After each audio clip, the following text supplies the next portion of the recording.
Going on, guys? It's Wes here from Coast Budget Builds. Today I'm going to start pulling the Datsun apart and start taking the carburetors off and stuff like that. So I will record as I go through it, but yeah, so far what we want to do is we still want to turbo it. So we want to get rid of those stupid carburetors that are on there and make an intake manifold for it. So I will record some footage of me taking it apart and stuff, so stay tuned and follow along. So as you can see, those are the two Hitachi carbs that came with the car. So basically they have these weird slider things in here, kind of like a dirt bike on both sides, go up and down, but they also have butterfly valves down here as well.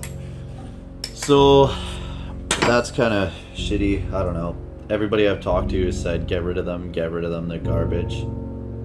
So basically what we have to do is undo all these linkages and all these vacuum lines and hoses and everything and get it all removed, because down inside the intake manifold is kind of two pieces. So we're gonna try and bolt the custom manifold that we're gonna make for the 4-barrel carb onto half of the existing one. So I'm gonna get started and start taking this apart. So the first thing I'm gonna start with is take the EGR valve off, because it's at the top. It's the easiest to start with. So I will remove this and then we'll move to the next step, which is whatever's just below this. I've never really worked on one of these before, so I'm just gonna kind of go as I please here and start taking her apart. My commentary is probably boring the shit out of you already. Now that we got the EGR off, I'm gonna start by taking all these little ball linkages off. There's a couple here for the throttle. Those are gonna come off too. And then this fuel line as well is gonna come off. The intake that I'm trying to get to is down in here, so hopefully I can get to that. But this EGR was full, absolutely full of carbon, like ridiculously packed, which in any vehicle is not good, because if the EGR can't work properly, well, then you'll have rough running issues. But you can see there's tons and tons of carbon in it, right? So if you're ever working on a vehicle and you take the EGR valve off and you see that it's full of carbon, clean it out if you're not going to eliminate it, because that'll help your vehicle run better. So yeah, like I said, I'm going to take all these linkages off and probably this top weird vacuum plate EGR thingamabobber. So we'll see how that goes. I want to test you guys' knowledge here. What the fuck is this thing? Looks like an electric motor, but then it's got vacuum lines. There's a vacuum in there and a vacuum in there. Some weird twirly whirly thing on here. Power on here. If you guys know what this is, put it in the comments, because it would be kind of cool to know what the hell this little device is. Alright, that one goes in the bin. On to the next section. We're almost there, boys and girls. Almost see the intake underneath all this crap. I don't know why anybody would design a motor like this with all this emission stuff, especially in a car that's supposed to look fast and go fast. Like, just dump raw fuel into the bastard, get her to rip. Oh god, is that not gonna fit? Oh yeah, here we go. Yeah, I don't even know like where half these hoses go or where they're supposed to go, but I know if I spend the time to sit there and research where they go and all that stuff, it's just gonna stress me out and I'm not gonna want to do it. So instead, we're just gonna remove everything and pretend like this engine didn't have any of this stuff. Just a freaking block with an intake and some cylinders. What the hell is stuck now? Oh man. What is it now? Oh, there we go. Just dropping stuff everywhere. Feels like something else is stuck. What the fuck is this thing?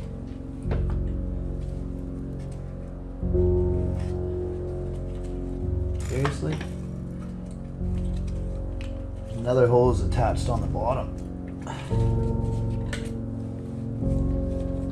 Come on. Good. Oh, this is where things start to get interesting. Wiggle it. That's the key. Wiggle the shit out of it. Come on.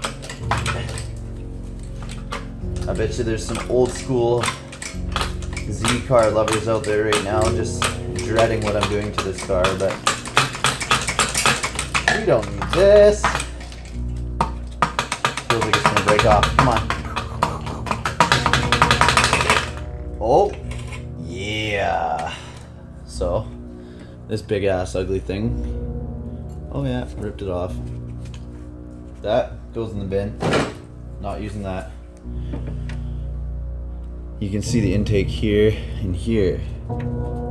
So, we're getting closer. I'm gonna start on the carb soon. Let's rip that off. Rip this thing off. Oh man, this thing's screwed on. Oh well.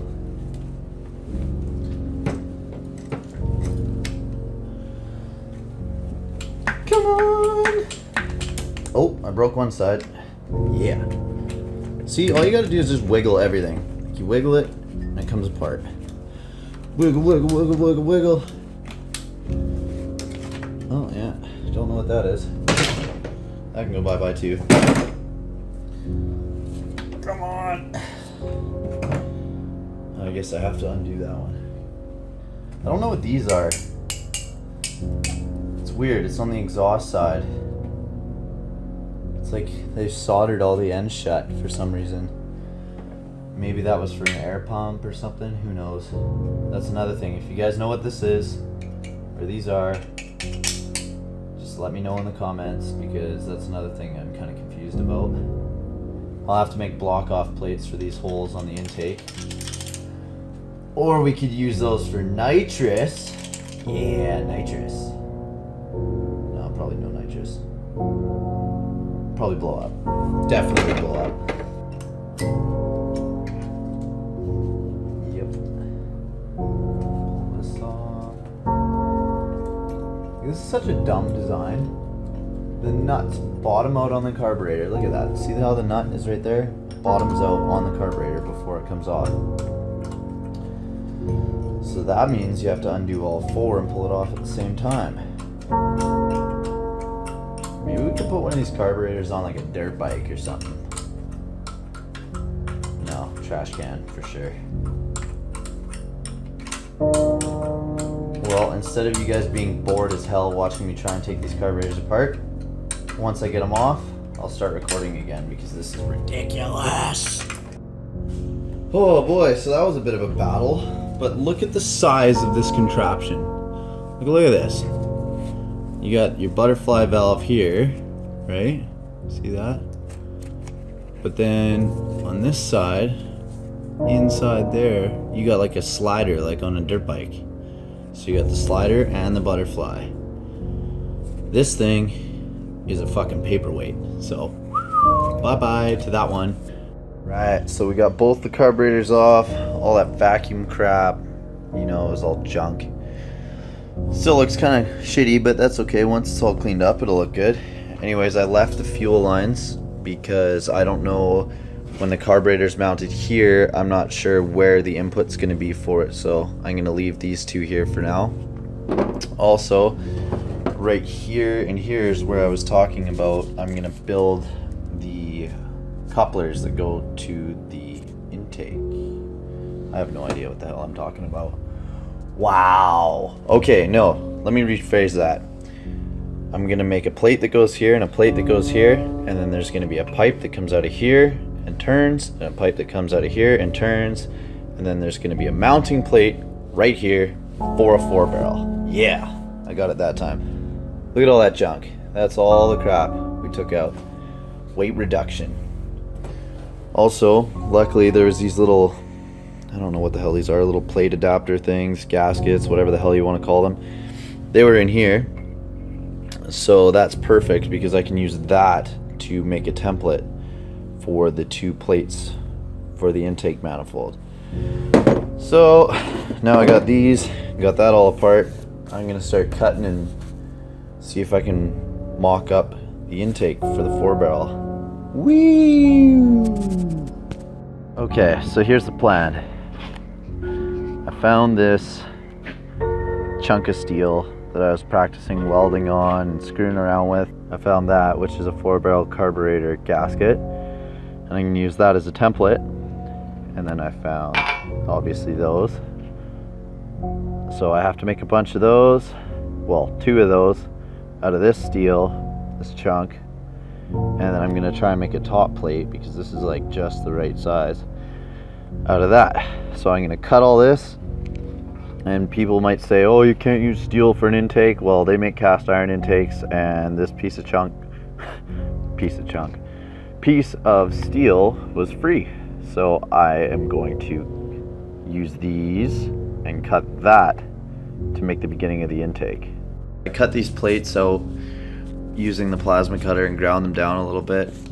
It's pretty late now. I'm probably going to pack it in for the night, but I'll be back at it tomorrow. So basically what, I know this is kind of like confusing because all you see is a bunch of pieces of metal, but basically what happens is this plate is going to be welded. See if I can hold it for you. Welded like that, and then also these little angled pieces here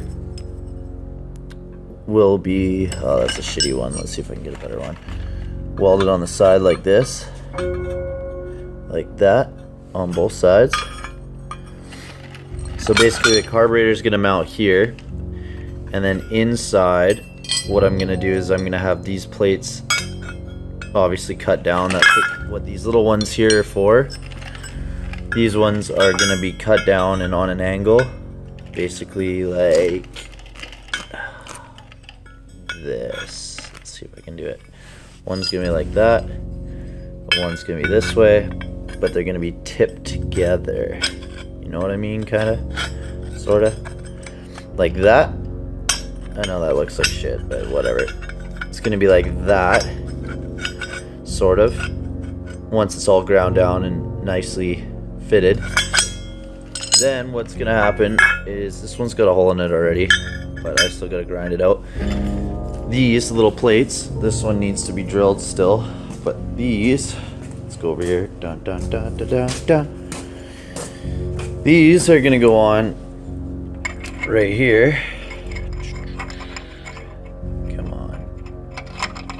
Like that, and then there's going to be the other one here, and then I'm going to have 2 pieces of pipe that come out and turn and come out and turn and go into that triangular plate.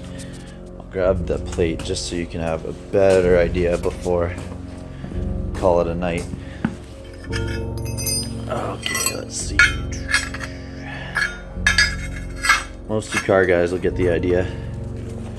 There's got to be some sort of flow to it to make it proper. It's not going to work. That's why there's going to be the angled pieces in the middle. But this is basically, oh, wrong way. Oh god, here we go. This is going to sit like this, right like that, and then there's going to be the 2 tubes that come out on either side and bolted on like that. One in that side and one in that side. So that's going to be right where the carburetor mounts. It might work, it might not, but the metal was free and I've already started it, so screw it, I'm going to keep going. Then, just so you get a little bit better idea, where's that piece of pipe? Where is it? Oh, there it is. Okay. So this little puppy will be welded in the side, right in here, like that, through one of these plates, like that, and that will be welded in there, one on each side, and then I'll have to make some sort of 90 contraption here, depending on, I don't know how I'm gonna do it, because I don't want to do like a straight 90 because then the flow wouldn't be good. But then this obviously will be plated to the motor like that, Right? Kind of get the gist of it. And then one on the other side. And then the 4-barrel mounts right on here. The other issue I'm gonna have is when I drill the holes for the carburetor to bolt to, it's gonna be kind of tricky to get a nut in here, so I might have to drill it straight through and then have like an angled nut or something, or maybe have like a little 90 here, but whatever, I'll figure it out. But there's the pieces, so now you get the idea of what's going on. And yeah, I guess we'll see what happens. I have no idea if it's gonna work or not. It's kind of exciting just messing around, but as long as the flow is virtually the same to both sides of the block, it should be okay. So thanks for watching. I hope I didn't bore you too much, and if you want to subscribe, that would be cool. If not, that's cool too. It's your choice. Thank you for watching, and you guys have a great night. Bye bye.